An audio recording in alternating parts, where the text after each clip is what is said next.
ሰላም ጤና ይስጥልኝ ውድና የተከበራችሁ ውድ ቤተሰቦቼ እንደምን አላችሁ? ሁላችሁንም ሰላም ብያለሁ። ሰላማችሁ በያላችሁበት የዓለም ዳርቻ በሙላ ሰላማችሁ ብዝት ትርፍ ይበልኝ። ዛሬም እንደተለመደው በአዲስ ቪዲዮ መጥቻለሁ። ይሄን ቪዲዮ ላይክ፣ ሼር፣ ሰብስክራይብ በማድረግ ቤተሰብ ይሁኑ ማለት ነው። የምታበረታቱ ደግሞ እጅግ አድርጌ አመሰግናለሁ። ዛሬም የመጣሁት እንግዲህ በቡራና በሀይሚዬ እንዲሁም ደግሞ በፍፄ እንዲሁም ደግሞ አፍቅር ያለው እምቡዘራፍ በሚለው ልጅ ነው ማለት ነው። ዛሬ አዲስ ነገር አለ ቤተሰብ እስከ መጨረሻው ድረስ አዳምጡት ቪዲዮውን ማለት ነው። አዳምጣችሁ አስተያየታችሁን መስጠት ትችላላችሁ ማለት ነው። እንዲሁም ታምሌት ብቻ አይታችሁ መሄድ የለም። ሁላችሁም ደግሞ ላይክ እያደረጋችሁ ተከታተሉ እስከ መጨረሻው ድረስ እነግራችኋለሁ። እንግዲህ ብሩኬ አግኝቶታል፣ ልጁን ተገናኝተዋል። ምንስ አለው? እንዴትስ ተገናኙ? ምንስ አወራው እያላችሁ ብዙዎቻችሁ ግራ ተግባባችኋል ማለት ነው። ተጋብታችኋል ነው። ይቅርታ እንግዲህ አማርኛ እና ስለዚህ እንግዲህ ብሩኬ ካሁን በኋላ የሃይሚንም ስም እንዳጠራ የኔንም ስም እንዳጠራ ስርዓት ይዘህ ተቀመጥ፣ ስራ ካለ በራስ ስራ ብሎታል ማለት ነው። ምክንያቱም እኔና ሃይሚን የምታለያይበት ምንም አይነት ምክንያት የለህም። አይደለም አንተ ከስንት አይነት ፈተናዎች ይወጣል ልጅ ወይነን። ስለዚህ እንደፈለግ ሆነ መኖር ትችላለህ። ሃይሚና እኔን ማለየት በፍጹም አችልም ብሎታል ማለት ነው። እንግዲህ ፍጹምም አንተና ሃይሚ መቼም አትገናኙም፣ አርፈ ተቀመጥ፣ የምታወራውን ነገር በአግባብ እወቅ፣ ፎቶዋን የፈለከው ፎቶዋን እሰጥሃለሁ ብሎን ነበረ። እንዲሁም ደግሞ ቆንጆ አድርጎ ወቅጦን ነበረ ማለት ነው። ቆንጆ የሆነ ቦክስም ሰጥቶን ነበር ማለት ነው። ከዛሬ 3 ቀን በኋላ መሰለኝ እንግዲህ ቆንጆ ቦክስም አግኝቶ ነበረ። ያው ቦክሱን ደግሞ ትሰጠው ለምንድነው ዝም ብላችሁ የምታውኝ እያለ እየተቃወመ ነበር ማለት ነው። እንግዲህ ፍጹም ታውቃላችሁ በጣም መልካም ልጅ ነው። እውነት ለመናገር ሃይሚና ብሩኬ እንዲለያዩ አይፈልግም። እነሱ አንድ ሆነው እንዲሄዱ ነው የሚፈልገው። መቼም ቢሆን ሁልጊዜም የሱ ምኞቱ ይሄ ነው። በፊትም ተጣልተው እንደነበር አብሯቸው የነበረ አስታራቂ ማካሪያቸው ነው። እንግዲህ ለብሩኬም ያው የልጅነት ጓደኛው ነው፣ ያገሩ ልጅ ነው እና ስለዚህ ሃይሚዬንም ያው እንደምታውቁት እህቱ ናት። እንግዲህ ታውቃላችሁ ሁላችሁም ብዬ አስባለሁ። በእነሱ የመጣ ምንም ነገር አልደራደርም ብሏል ማለት ነው። እውነት ለመናገር ጓደኛ ማለት እንደዚህ ነው። እውነት ጓደኛ ይውጣላችሁ ማለት ነው። ጓደኛ ይውጣላችሁ። አብረው የነበሩ ባልና ሚስትን ለማለየት ነው ወይ ፍላጎትህ አንተ እያለው ነበረ። እንግዲህ ፍላጎቴ ያ ነው። እንግዲህ ካሁን በኋላ የኔ ያደርጋታለሁ፣ እንዲሁም ደግሞ አይዞህ በርታ፣ በእጅ ታስገባታለህ ያሉ ልጆች አሉ፣ የሚያግዘኝ ሰው አለ፣ ስለዚህ ያግዙኛል፣ ሃይሚን በራሴ እጅ አረጋለሁ ብሎ ተናግሮ ነበር ካሁን በፊት ሰምታችሁ ከሆነ።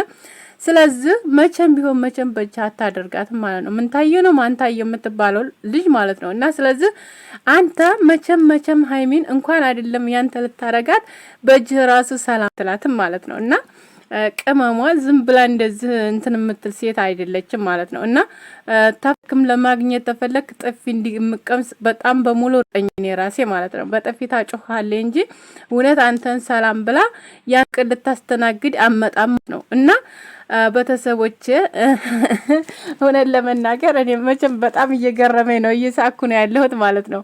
እና የልጁ አወራል ምናምን በቃ ሌሌ በቃ ኮራኮ ብሎ በቃ የሚያወራው ነገር ማለት ነው። በቃ የራሴን ማረጋ ከዛሬ ጀምሮ የሚለው ነገር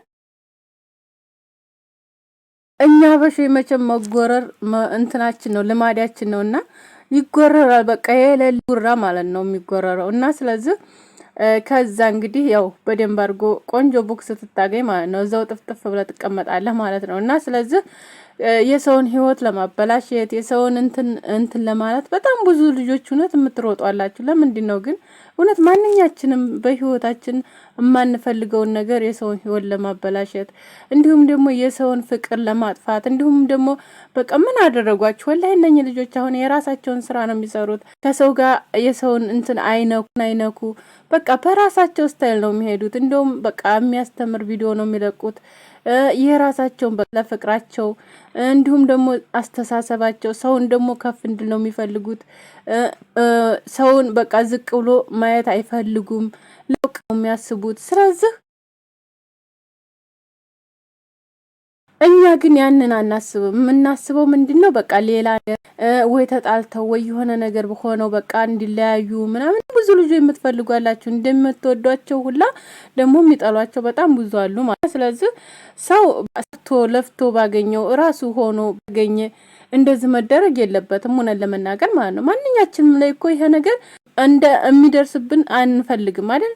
ማንፈልገውን ነገር ሰው ላይ ለምን እናደርሳለን? እና ስልክ ተቀበላችሁ ለሰው መስጠቱ የነሱን ስልክ እየተቀበላችሁ ለሌላ ሰው መስጠቱ እንዲሁ ደግሞ የፍፄን ስልክ አሁን ሰው ነው የሰጠኝ ኦዲየንሶች ናቸው የሰጡኝ እያለ ከወራ ነበረ በሙሉ ማለት ነው። እና ስለዚህ እንደውም ምስጋና ራሱ አቅርቧል። አይዞህም እያላችሁ በውስጥ የምታበረታቱ ልጆች አላችሁ። ስለዚህ የፍፄንም ስልክ የሰጠችኝ አንድ እህቴ ናት ብሎ ተናግሯል ቪዲዮ ላይ ማለት ነው። እና ስለዚህ ሰው የሰጣችሁ ስልክ የሚሰጣችሁ እኮ አምኗችሁ ወዷችሁ በቃ ያኔ ትሬት አድርጓችሁ ነው አይደል? ስለዚህ የዛን ሰው ስልክ አለፍ አዱ መስጠት ፈላጊ አይደለም። ራሱ አይደለም የእህቴ ወንድሜ እናት ስልክ አለ አይደል? ያንን ራሱ መስጠት አይፈቀድም። ምክንያቱም ምን መሰላችሁ? እነኛ ሰዎች ታልፈቀዱ ምን ብላችሁ ትሰጣላችሁ?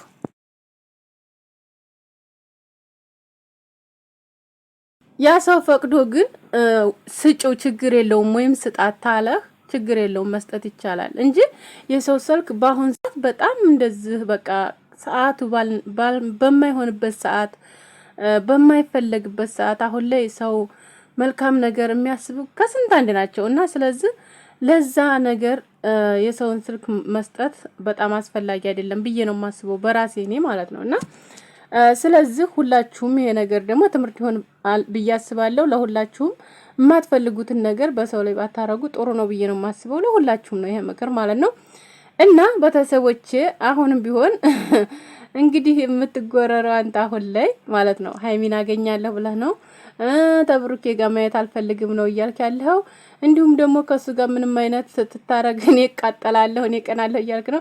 ገና ትቃጠላለህ አይደለም መቃጠል ቀርቶ አይደለም ማነው ስሙ ልብስህን አውልቃ ማለት ነው እየተንከባለልክ እሳቱ ላይ መቀመጥ ትችላለህ ማለት ነው። እና እነሱ እንዲሆኑ አንድ ናቸው መቼም አይለያዩ ማለት ነው። እና ስለዚህ አንተ ደግሞ ለሷ ደግሞ ምንም አትመጥናትም እውነት እና ተንቀህ ቁጭ የምትልኝ ነህ። ስለዚህ እኛ የምንበረታታ ምንድነው ጀግና ሆነ በራስ የምትሰራውን ስራ ብታመጣ በራስ የሆነውን ስታይል ማለት ለራስ የሚሆነውን ስታመጣ እንቀበልሃለን በስነ ስርዓት። ስለዚህ ያን ነገር ነው የምንፈልገው ማለት ነው